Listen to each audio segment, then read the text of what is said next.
నిన్న మొన్న చెప్పిన మీరందరూ కూడా ఇక్కడ రావడం, మన మిలియం శ్రీనివాసులు గారు, మన వెంకటరమణారెడ్డి గారు, ఇంకా చాలామంది ఇక్కడ ఉన్న గ్రామ పెద్దలందరూ కూడా ఇవాళ మేము ఇక్కడ వస్తున్న విషయం మీకు అందరికీ తెలియజేస్తే, మరి ఇంతమంది మీరందరూ కూడా ఇక్కడికి వచ్చారంటే ఇక్కడ ప్రజలు ఎంత ఆందోళనగా ఉన్నారో దీన్ని బట్టే అర్థమవుతా ఉంది.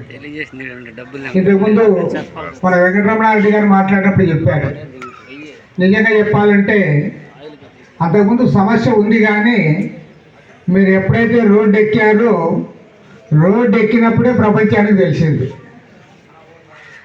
రోడ్డు ఎక్కిన తర్వాతనే అదే రోజు మేము విజయవాడలో 10 వామపక్ష పార్టీల సమావేశంలో అది చూసి చెప్పాము, ఇట్లా పలానా కరేడు గ్రామంలో రైతులందరూ కూడా రోడ్డు ఎక్కారు, వాళ్ళ భూములన్నీ కూడా తీసుకుంటా ఉంటే ఇవాళ ఆందోళనతో ప్రభుత్వాన్ని పైన దండెత్తారని మేమందరం కూడా 10 వామపక్ష పార్టీల సమావేశంలో ప్రభుత్వ వైఖరిని ఖండిస్తూ ఆ రోజు మేము తీర్మానం చేశాం.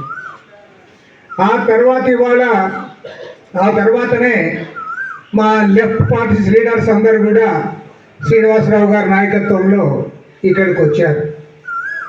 ఇవాళ రామచంద్ర యాదవ్ గారు చాలా రోజులుగా ఇక్కడ సన్నిహిత సంబంధాలు పెట్టుకొని ఆయన కూడా పనిచేశాడు కాబట్టి ఇవాళ అందరం కూడా చెప్పుకుంటా ఉన్నాం. మరి రాష్ట్రంలో ఉన్న ప్రధాన పార్టీలు నేనేం మాట్లాడదలుచుకోలేదు, వారి వైఖరి ఉంటే చెప్పమని మాత్రం అడుగుతాను.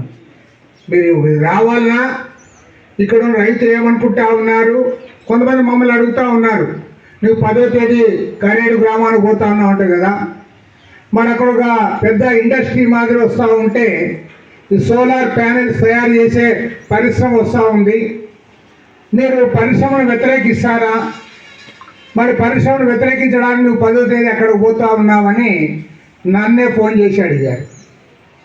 నేను ఒకటే అడుగుతా ఉన్నా, నువ్వు పరిశ్రమ కోసం భూములు ఇవ్వాలంటా అన్నావు, పరిశ్రమ బాగుపడుతుంది, పరిశ్రమ ద్వారా ఎవరైతే ఉన్నారో వాళ్ళు లబ్ధి పొందుతారు, మీరేం చేస్తూ ఉన్నారు, రైతులు పొట్టగొడుతున్నారు, ఇక్కడ రైతులకు అన్యాయం చేస్తూ ఉన్నారు, పక్కా అన్యాయం చేస్తూ ఉన్నారు. ఇవాళ అమరావతి రైతులందరూ కూడా భూములు ఇచ్చారు, వారు ఎందుకు ఇచ్చారు, వాళ్ళకి బాగా క్లియర్గా కనపడింది. ఏదో చంద్రబాబు నాయుడు గారు పోయి చెప్తే ఇచ్చారు, మంత్రి నారాయణ గారు పోయి పల్లెలో కట్ట మీద కూర్చుంటే ఇచ్చారంటే తప్పు. వాళ్ళు చాలా స్పష్టంగా కనపడింది ఏమంటే, ఒక ఎకరా భూమి 10 లక్షలు 15 లక్షలు విలువ ఉన్నప్పుడు ఏదైతే రాజధాని ప్రాంతం అని అన్నారో దాన్ని ₹1 కోటి కొన్నారు. ఇంకా రాజధాని రాలే, ఏమి రాలే, మేము కొంటామని పోయి కొన్నారు, చివరికి ఎకరా 2 కోట్లకు కొన్నారు. కాబట్టి రైతులంతా ఆలోచించి వాళ్ళు ఇచ్చారు. ఇవాళ కూడా వాళ్ళకి లాభం జరుగుతూ ఉంది, జరగాలని కూడా కోరుతా ఉన్నా. ఎందుకంటే వాళ్ళు భూములు ఇచ్చారు, వాళ్ళకి లబ్ధి జరిగింది, రేపు కూడా న్యాయం జరుగుతుంది, రాజధాని అభివృద్ధి అవుతుంది, కాబట్టి వాళ్ళు ఇస్తూ ఉన్నారు. ఇక్కడ ఏం చేస్తూ ఉన్నావు, అయ్యా మేము పంటలు పెట్టుకొని మేము బతుకుతూ ఉన్నామంటే, లేదా మీరంతా వెళ్ళిపోండి, మీరు బయటికి పోండి, మీకు ఇంత చేతిలో డబ్బులు ఇస్తాం అని ఇక్కడ తిరకాసు వ్యవహారం చేస్తూ ఉన్నారు. ఇది పక్కా తిరకాసు వ్యవహారం. నేను ఒకటే చెప్తా ఉన్నా, చంద్రబాబు నాయుడు గారిని కూడా కలుస్తాం ఇక్కడ నుంచి పోయిన తర్వాత, ముఖ్యమంత్రి గారికి కూడా చెప్తా, ఇవాళ ఇక్కడ కరేడు గ్రామ రైతులు, సమీపంలో ఉన్న రైతులు, వ్యవసాయ కూలీలు, ఇతర పేద జనము, వారందరూ కూడా వ్యతిరేకిస్తూ ఉంటే ఎందుకు అక్కడ నువ్వు ఈ ప్రాజెక్టులు చేస్తూ ఉన్నావు, ఎవరు అనుకూలించారో చెప్పమని. ఎవరో మన ప్రభారెడ్డి గారు చెప్పారు, ఎమ్మెల్యే గారి దగ్గరకు పోతే ఒక ఆయన భూమి ఇస్తానన్నట, కానీ భూమి ఇస్తానని భూమే లేదు,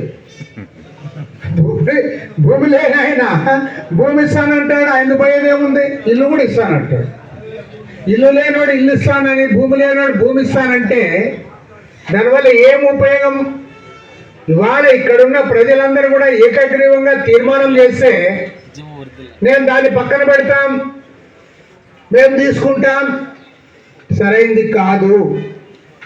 ఇవాళ పరిశ్రమలు రావాల్సిందే, కానీ బలవంతపు భూసేకరణ ఎక్కడ జరిగినా సరే, అది రాష్ట్రంలో జరిగినా, జిల్లాలో జరిగినా, దేశంలో ఎక్కడ జరిగినా దాన్ని అడ్డుకోవడానికే మా ఎర్రజెండా రెడీగా ఉంది. గ్యారంటీ చెప్తా, నీవు బలవంతంగా 1 సెంటు తీసుకున్నా కూడా మేము అంగీకరించాము. ఎందుకు తీసుకుంటా ఉన్నావు? ఏమో భూములు లేవా? గవర్నమెంట్ భూములు ఉన్నాయి, పడావ భూములు ఉన్నాయి, అనంతపురం జిల్లా లాంటి చోట శివాయి సాగు భూములు ఉన్నాయి. చాలామంది భూములు ఇవ్వడానికి కూడా రెడీగా ఉన్నారు. పండని భూములు ఉన్నాయి. ఇవాళ చాలా చోట్ల ఉన్నాయి. అదే ఎక్కడెక్కడో పెట్టచ్చు, అదంతా వదిలిపెట్టి ఇక్కడే పెడతాం. ఈ భూమి అంతా ఎందుకు తీసుకుంటా ఉన్నారు? రామాయపట్నం పోర్టు వస్తుంది. రాబోయే రోజుల్లో ఈ భూముల విలువ విపరీతంగా పెరిగిపోతుంది. కాబట్టి ఇంతో మీ చేతిలో పెట్టి మిమ్మల్ని బయటకు పంపాలి. ఆ తర్వాత ఏమంతా పెత్తనమంతా వాళ్ళకే ఉండాలి. ఆ రకంగా మొత్తం దీనిపైన వాళ్ళు కోట్ల రూపాయలు చేసుకోవాలి. కాబట్టి ఏమంటే కంపెనీలకు మీరు లబ్ధి చేకూర్చడానికి రైతుల నోట్లో మట్టి వేస్తామంటే అనుమతించేది లేదు. నేను మీకు ఒకటే చెప్తా ఉన్నా, సీఎం గారితో కూడా మాట్లాడతాం, సీఎం గారికి పొద్దునే ఉత్తరం కూడా రాస్తాం. అప్పటికి కూడా ముఖ్యమంత్రి గారి వైఖరిలో మార్పు రాకపోతే నేను మీకు ఒకటే చెప్తా ఉన్నా, మీకు అందరూ మీకు 2 ఉన్నాయి అడ్వాంటేజ్. మొన్నటి వరకేమో మీరంతా ప్రకాశం జిల్లా, ఏం నారాయణ, ఇప్పుడేమో నెల్లూరు జిల్లా. సాయి 2 జిల్లాల్లోకి వచ్చారు. ఇప్పుడు 2 జిల్లాల మద్దతే కాదు, రాష్ట్ర వ్యాప్తంగా 26 జిల్లాల మద్దతు కూడా మీకు కూడగడతాం. మీరు కూడా రెడీ కాండి. అవసరమైతే మీరు అందరు కూడా చలో అమరావతిని పెట్టుకొని ముఖ్యమంత్రి గారి ఆఫీస్ దగ్గరికి అందరం కూడా పోదాం. దీంట్లో ఆ పార్టీ ఈ పార్టీ ఏం లేదు, అన్ని పార్టీలు కలుపుకుందాం. తెలుగుదేశం వాళ్ళు వస్తే వాళ్ళని కూడా కలుపుకుందాం. దీంట్లో ఏం తప్పేం లేదు. తెలుగుదేశము, కాంగ్రెస్, వైఎస్ఆర్ కాంగ్రెస్ అవన్నీ కూడా ఎలక్షన్ల వరకే. ఇప్పుడు ఎలక్షన్లు కాదు, మన ఊరు కాపాడుకోవాలి, మన పొలాలు కాపాడుకోవాలి, మన వ్యాపారాలు కాపాడుకోవాలి, మన ఇండ్లు కాపాడుకోవాలి. కాబట్టి ఏమంటే రాజకీయాలకు అతీతంగా అందరం కూడా కలిసికట్టుగా ముందుకు సాగుదాం. నేను 100% చెప్తా ఉన్నాను, ఇక్కడున్న ప్రజలకు వ్యతిరేకంగా, ప్రజల అభిష్టానికి వ్యతిరేకంగా, వారి మనోభావాలకు వ్యతిరేకంగా 1 సెంటు కాదు కదా, 1 గజం తీసుకున్నా కూడా వదిలిపెట్టేది లేదు. ప్రజల నోట్లో మట్టి కొట్టి వాళ్ళ భూములన్నీ తీసుకొని పెద్దవాళ్ళకి కట్టబెట్టడానికా? సరైంది కాదు. ప్రభుత్వం ఇది మానుకోవాలి. అంతవరకు పూర్తి స్థాయిలో మీకు అండగా ఉంటాం. మీరు ఎవరు భయపడొద్దండి. ఇంతకుముందు ఎవరో మాట్లాడేటప్పుడు చెప్పారు, ఎవరో అధికారి స్టేట్మెంట్ ఇచ్చింది, అమ్మా నువ్వు అట్లా స్టేట్మెంట్ ఇవ్వద్దు, ఆత్మహత్యలు చేసుకుంటారని. ఎవరు ఆత్మహత్యలు చేసుకోవద్దండి. అవసరమైతే మనమే వాళ్ళని హత్య చేద్దాం.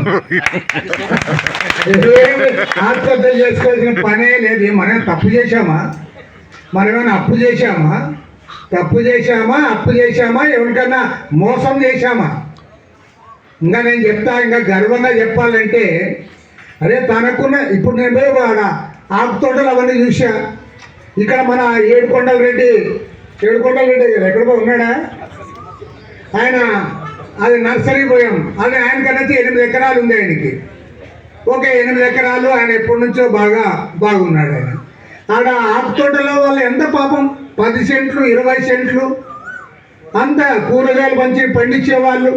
చిన్న కమతాలు వాళ్ళ అంతా ఆడళ్ళు వాళ్ళు పనులు చేసుకొని నెలకింతో సంపాదించుకొని వాళ్ళ బతుకు వాళ్ళు బతుకుతూ ఉంటే, వాళ్ళ బతుకు వాళ్ళు బతుకుతూ ఉన్నారు. అలాంటి వాళ్ళకి వాళ్ళ పొట్ట కొడతాం, వాళ్ళంతా లాక్కుంటాం అంటే కరెక్టా అని నేను అడుగుతా ఉన్నా. ఇంతకంటే ఘోరం కొట్టుంది అని అడుగుతా ఉన్నా. నువ్వు బలవంతంగా తన మీరు ఎక్కడో కూర్చొని మీరే నిర్ణయిస్తారా? మనందరి తలరాత రాసే హక్కు మీకు ఎవరు ఇచ్చారని నేను అడుగుతా ఉన్నా. మీరు వచ్చి మాట్లాడారా? మీరు అడిగారా? ప్రజాప్రతినిధులు ఎవరైనా వచ్చి కూర్చున్నారా? ఒక ఎమ్మెల్యే వచ్చాడా? ఒక ఎంపీ వచ్చాడా? లేదా ఒక స్థానిక సంస్థలో ప్రజాప్రతినిధులు వచ్చారా? ఒక ఎమ్మెల్సీ వచ్చాడు, ఎమ్మెల్సీ గారు వచ్చారు, సంతోషం. కాబట్టి ఇవాళ రావాలి, మీరు కూడా రండి, వినండి, ప్రజలతో కూర్చొని మాట్లాడండి. అదేవిధంగా అధికారులు కూడా మీరు స్టేట్మెంట్లు ఎందుకు ఇస్తా ఉన్నారు? మీరు ప్రజల దగ్గర మాట్లాడకుండా మీరు ఇంటర్వ్యూలు ఎందుకు ఇస్తా ఉన్నారు? ఆమె పూజానా?